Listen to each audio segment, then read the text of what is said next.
Hallo, mein Name ist Christina. Schön, dass du wieder reinschaust.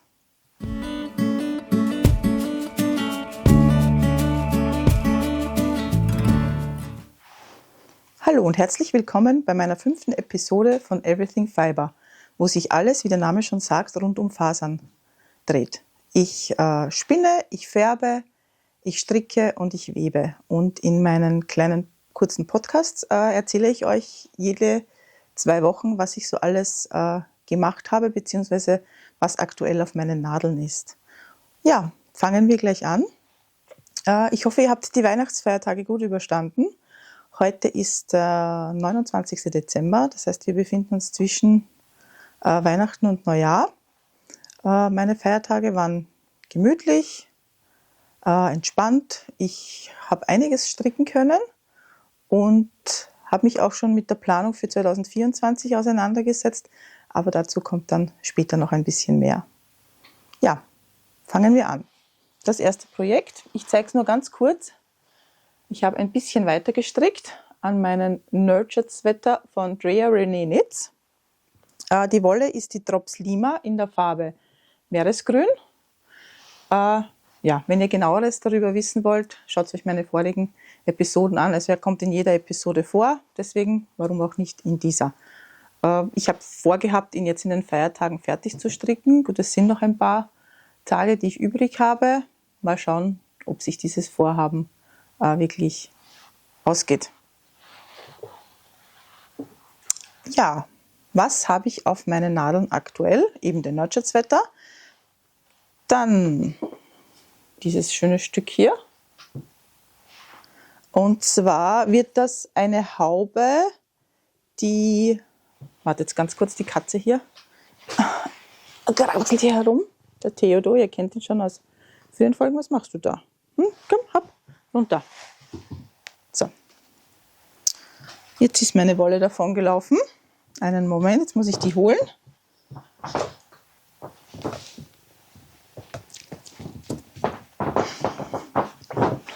So. Aber jetzt. Und zwar wird das eine Mütze.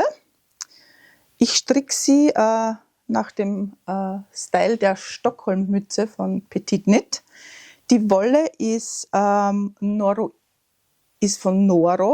Und zwar ist es die Noro Ito in der Farbe Nummer 54. Heißt Taksaki. Ist 100% Wolle, 200 Gramm und 400 Laufmeter. Jetzt zeige ich mal eine Runde von dieser Wolle.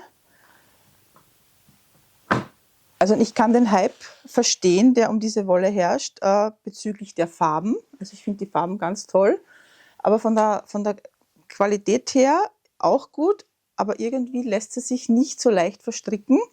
Also wenn ich es jetzt hier halte, das verhängt sich bei mir immer. Es ist immer ganz streng, der Faden. Das hatte ich bisher noch bei keiner Wolle, muss ich sagen. Ich weiß nicht, woran das liegt. Ja, wie gesagt, wird das ein Hut nach dem Stockholm-Hat von Petit Knit. Dieser hat nur einen einfachen Umschlag. Aber was mich stört, ist dann immer diese Kante hier, weiß nicht, das ist für mich wie abgehackt. Mir gefällt das nicht, mir gefällt der doppelte Umschlag besser, weswegen ich diese jetzt auch mit quasi doppelten Umschlag stricken werde. Wolle habe ich genug.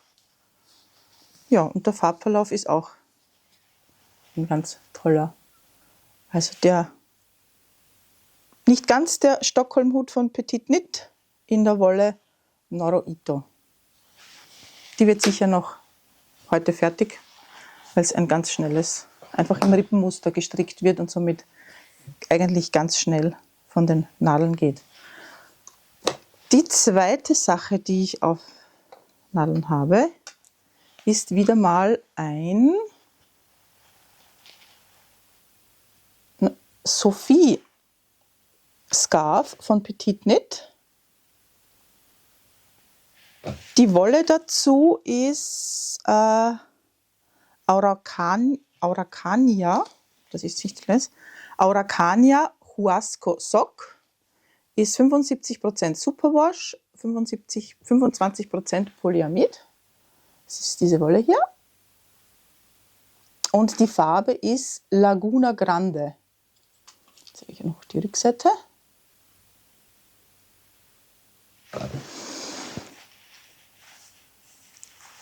Dieser Schal ist ein ganz einfach auch zu stricken, nur glatt. Alle 8 Reihen wird dann zugenommen. Normalerweise wiederholt man dieses 8 Reihenmuster, ich glaube 27 Mal, wenn man den größeren Schal stricken möchte, den man zweimal um den Hals bekommt. Ich bin jetzt da, glaube ich, schon bei der 30. Wiederholung und noch lange nicht fertig, weil das eben eine ganz dünne Sockenwolle ist, die normalerweise eben nicht für diesen Schal verwendet wird. Und deswegen muss ich jetzt noch länger stricken. Man sieht, ich habe mich schon wieder manchmal verzählt bei den Zunahmen, weil normalerweise sollte das eine ganz glatte Seite sein und auf der hier eben die Zunahmen. Also irgendwie vergesse ich da immer zu drücken. Ich verwende da eine App zum Reihenzählen.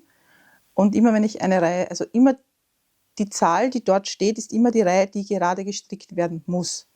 Und manchmal vergesse ich eben anscheinend zu drücken und dann kommt eben so ein Kuddelmuddel heraus. Aber es ergibt sich dann beim Waschen und Trocknen, dass das wieder schön wird. Aber so ist es halt jetzt eine unrunde Kante hier auf der Seite. Die Wolle habe ich mir gekauft in der Wollmeile, als ich meinen Webrahmen zurückgebracht habe, den ich mir ausgeliehen habe im Zuge des Workshops, den ich dort gemacht habe. Ich habe auch diese Noro-Wolle dort gekauft und auch einen zweiten Strang von dieser Araucania Huasco Sock, und zwar in dieser Farbe hier. Das ist die Farbe Neon Bellini. Die ist dort ausgestellt gewesen, schon als fertiges Stricktuch. Und dieser Farbverlauf, beziehungsweise diese Farben, das Gelb, das ist Neongelb und Neonpink, das hat so toll ausgeschaut, dass die auch gleich mitkommen musste. Wird wahrscheinlich auch ein Sophie Scarf von Petit Knit. Im Winter kann man nicht genug Schals und Halstücher haben. Also das ist aktuell, was ich auf meinen Nadeln habe. Dann kommen wir zu den Objekten, die ich fertig gestrickt habe in den letzten 2 Wochen. Und zwar ist das einmal das ist der Oslo Hat von Petit Knit. Der hat eben diesen doppelten Umschlag. Also man strickt den Umschlag doppelt, dann wird dieser festgestrickt und dann wird der doppelt umgeschlagen. Und ich finde diese Kante einfach schöner, wenn das so eine runde Kante ist, als wenn das jetzt nur die Anschlagkante wäre.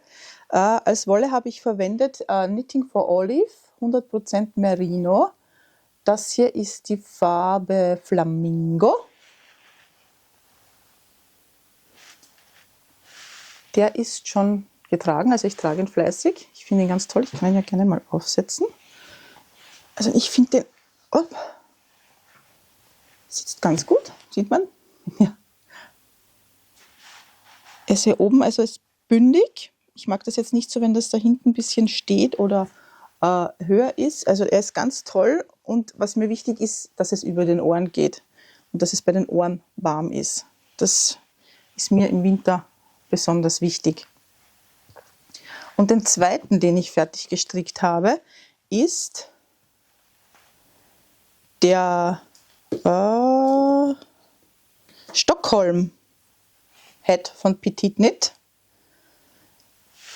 Bei diesem und auch bei diesem hier beim vorigen wird die Wolle doppelt gehalten. Bei dem hier habe ich nicht ganz 3 50 Gramm Knäudel verwendet und dieser ist sich mit 2 ausgegangen. Da ist sogar noch ein bisschen was übrig geblieben. Aber wie gesagt, mir gefällt hier bei diesem Modell diese harte Kante nicht. Und auch wenn ich sie dann aufhabe, das ist mir hier zu hart, im Gegensatz eben zu dieser schönen weichen Kante von, das war jetzt der Oslo-Head, dass ich jetzt nicht auseinander verwechsle die beiden. Aber trotzdem, bei dem hier gefällt mir die Farbe sehr gut. Ich trage auch diesen und ich stricke jetzt eben mit der Noro-Wolle noch einmal diese Version. Also das hier oben gefällt mir sehr gut bei dieser Mütze. Nur eben mit doppelten Umschlag, dass das dann quasi so aussieht. Bin dann schon gespannt. Diese Wolle ist natürlich viel dicker, die Noro-Wolle, wie die Knitting for Olive. Die hat 250 Meter auf 50 Gramm und die andere hat auf die 50 Gramm, jetzt muss ich nachschauen, 100 Meter. Also ist ein gutes Stück dünner, die Knitting for Olive. Entschuldigung, Knitting for Olive Wolle. Und hier, das habe ich mir gegönnt. Geht, sieht man es? Und zwar so kleine Annäh-Labels, die habe ich mir bei Etsy bestellt. Übrigens alle Strickmuster und Erwähnungen in diesem Video verlinke ich euch unten, damit ihr euch das anschauen könnt. Und alles, was ich hier erwähne, ist selbst gekauft. Es ist meine eigene Meinung zu diesen Dingen und ja, sollte auch mal erwähnt werden. Wie gesagt, habe ich hier diese Labels. Da habe ich mir ein paar verschiedene bestellt, eben die grauen zum Nähen in die Hauben, die dann eben so umgeschlagen werden. Dann in rosa und in diesem nicht gelb, ja, gelb für zum Beispiel bei Pullover unten zum Einnähen. Und dann habe ich mir auch noch in diesem rosa und in diesem gelb so quadratische bestellt. Wie gesagt, bei Etsy kosten gar nicht viel. Ich glaube 20 Stück oder sogar 50 Stück, nein 20 Stück. 12 Euro, glaube ich, waren das.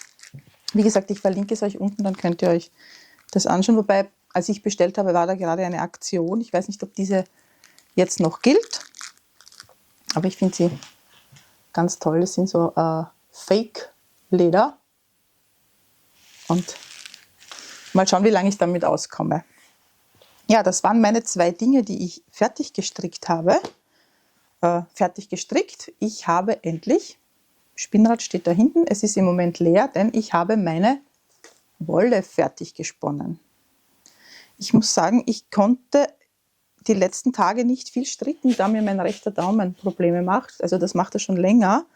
Aber die letzten Tage war das so akut, dass ich ihn kaum bewegen konnte und er war sehr berührungsempfindlich. Also das waren echt Schmerzen, wenn ich nur drüber gestreichelt habe oder ihn berührt habe.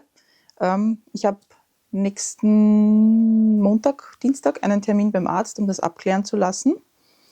Ich befürchte, das ist einfach eine Abnutzungserscheinung, weil ich jetzt die letzten 8 Jahre eigentlich immer nur eine eintönige Arbeit mit dieser Hand gemacht habe.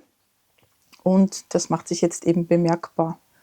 Und schonen ist nicht viel, aber ich habe dann spinnen können. Und zwar ist das hier, sieht diese Wolle so aus. Das ist Blue Faced Leicester in der Farbe ja, Karamell, würde ich jetzt sagen, oder Braun. Sie ist noch nicht ganz perfekt, aber es ist ein dreifädiges, also ich habe dreifädig verzwirnt. Das heißt, dieser kleine, dünne, wenn man das hier sieht, besteht aus 3 einzeln gesponnenen Fäden. Ich habe es gerade vorhin abgewogen. Und zwar, ich habe hier so einen kleinen Schummelzettel, damit ich mir das alles merke. Es sind 197 Gramm, das Ganze. Also fast 200 Gramm. Und ich komme auf eine Länge von 508 Metern. Ich habe da so einen, also wenn ich das aufwickle, läuft das durch einen Zähler, wo ich dann gleich bestimmen kann, wie viele Meter dieses Garn hat. Ich bin jetzt am Überlegen, eigentlich wollte ich damit Socken stricken, Aber da es jetzt doch fast 200 Gramm geworden sind, überlege ich nicht, ob ich nicht eine Haube daraus stricken werde. Und zwar diese hier. Noch einmal. Aber eben, wie gesagt, mit doppeltem Umschlag. Und das wird meine erste selbst gesponnene Wolle sein, die ich auch wirklich verstricke. Gewebt habe ich schon damit, aber stricken ist nicht so meins im Moment. Also selbst gesponnene Wolle verstricken. Aber mir gefällt das sehr gut. Ich zeige es euch noch einmal. Ja, eins meiner nächsten Projekte. Zum Projekt Socken. Also ich wollte damit eigentlich Socken spinnen. Ich habe mir ja 2023 vorgenommen, jedes Monat ein paar Socken zu stricken. Bin ungefähr bis Juli gut damit vorangekommen und dann habe ich andere Projekte begonnen und vollendet und Socken waren dann eigentlich Nebensache. Ich habe es mir jetzt für 2024 noch einmal vorgenommen und habe mir auch in den Feiertagen 12 Socken herausgesucht, die ich gerne stricken möchte nächstes Jahr. Ich werde dazu noch ein eigenes Video hochladen und werde es euch unten verlinken, damit ihr euch das anschauen könnt, wo ich eben diese 12 Sockenmuster vorstelle. Ich habe mich dazu entschieden, also werden 6 Muster sein, die frei sind, also die man umsonst herunterladen kann, aber es werden auch 6 Muster sein, für die man leider zahlen muss, weil nicht leider, weil derjenige, der sich das Design ausgedacht hat, hat natürlich seine Zeit, sein Können und sein Wissen, seine Kreativität da hinein investiert und ich bin gerne bereit dafür, dann auch einen kleinen Beitrag dafür zu zahlen, wenn sich jemand die Mühe macht, ein Sockenmuster oder ein Strickmuster zu erfinden und es dann auch mit den anderen zu teilen. Also das wird aber jetzt kein Socken, sondern ich glaube, ich habe umdisponiert und es wird eine Mütze werden aus einem eigens selbst gestrickten Garn. Ja, und zu guter Letzt, ich habe in nächster Zeit ein bisschen viel Freizeit aus privaten Gründen und auf die ich jetzt nicht näher eingehen möchte und deswegen werde ich mich vermehrt mit Färben beschäftigen und zwar nicht nur Fasern. Ich habe mir Wollstränge bestellt, ich sage jetzt mal nackte, bei denen ich mich kreativ austoben kann. Es sind 3 verschiedene. Das hier ist Blue-Faced Leicester Platinum Sock. Das ist 75% Superwash und 25% Nylon. Dann dieser hier ist Superwash Merino 100%. Und noch eine dritte Art, das ist Blue-Faced Leicester 100% Superwash, also ohne Nylon. Ich habe mir die 3-mal ausgesucht zum Proben. Ich habe mir auch dazu entsprechende Minis bestellt, um das mal zu testen. Das sind so kleine 20 Gramm Stränge, die ich gerne färben möchte. Dazu verwende ich die Farben Dharma Acid Dyes. Und zwar habe ich die bei der Webetante bestellt, schon vor längerer Zeit. Ein ganzes Repertoire an Farben, wie ihr sehen könnt. Und ich habe damit auch schon Probefärbungen auf Fasern gemacht. Sorry für das laute Geräusch. Und zwar mein bunter Topf voll mit Farben. Das ist zum Beispiel Chartreuse. Ich habe sie dann hier auch angeschrieben, damit ich weiß, wie diese Farben aussehen. Also ich habe von jeder Farbe, die ihr da vorhin gesehen habt, habe ich so ein, ich glaube, das sind 50 Gramm Stränge oder 20 Gramm nur, 10 Gramm, ich weiß es nicht, gefärbt. Und damit ich eben sehe, wie diese Wollen oder diese Farben aussehen. Also ich finde das zum Beispiel eine ganz tolle Farbe. Das nennt sich Fluorescent Purple. Und zwar gefällt mir da, weil das eben nicht ganz lila ist, sondern eben zum Beispiel dieses Rosa drinnen hat. Ich meine, es liegt wahrscheinlich daran, dass ich die Farbe nicht gut aufgelöst habe. Aber den Effekt, der gefällt mir super gut. Und ich glaube, dass das jetzt auch zum Beispiel beim Spinnen einen ganz tollen Effekt geben würde. Wahrscheinlich, wenn ich jetzt einen Wollstrang damit färbe, dann schaffe ich das wahrscheinlich nicht mehr, dass ich diesen Effekt bekomme, sondern der wird wahrscheinlich einheitlich lila, wie ich mich kenne, mit meinem Glück. Aber ich werde das einmal probieren, versuchen und euch dann natürlich darüber berichten. So, das war es jetzt eigentlich von meiner Seite für dieses Video, was ich alles vorhabe. Wie gesagt, ich bin dabei, ein bisschen zu planen, was ich so im neuen Jahr 2024 alles vorhabe zu stricken. Ich habe Unmengen an Wollen zu Hause, die ich gerne verarbeiten möchte, weil einfach der Platz zu eng wird. Ich zeige euch hier ein Bild, wie das bei mir ausschaut. Es sind jetzt nicht alle diese Container voll mit Wolle, sondern es sind auch Spinnfasern dabei und ich glaube 2 sind auch mit Zubehör. Aber ich habe vor, dass ich eben zum Beispiel bei diesem 12 Socken 2024 Projekt keine neue Wolle kaufe, sondern einfach die verwende, die ich habe, wenn es passt. Man muss natürlich sich das Design des Sockens anschauen, um zu sehen, ob ich jetzt passende Wolle habe. Aber das möchte ich alles eben noch jetzt machen, dass ich wirklich weiß, dieser Socken wird mit dieser Wolle gestrickt und dass dieser sogenannte Stash, Wollstash, den ich da habe, ein bisschen weniger wird. Ich weiß nicht, wie es euch geht, aber manchmal habe ich Wolle, die aufgewickelt so schön ist, dass ich sie gar nicht anfangen möchte. So ist es mir zum Beispiel bei der Noro Ito gegangen. Die stand, glaube ich, 2 Wochen oder eine Woche lang in meinem Zimmer und ich habe sie mir jeden Tag angeschaut und die war so schön und ich habe mich echt überwinden müssen, die anzureißen und anzuschlagen. Und jetzt bin ich aber froh, dass ich es gemacht habe, weil mir das Ergebnis super gut gefällt. Ja, dieses Video geht online schon im neuen Jahr. Deswegen hier an meiner Seite einen guten Rutsch. Mögen all eure Wünsche für 2024 in Erfüllung gehen und dass 2024 ein tolles Handarbeitsjahr für euch wird, dass ihr alle Projekte, die ihr im Kopf habt, die ihr gerne machen möchtet, auch machen könnt und vollendet und sie auch zu eurer Zufriedenheit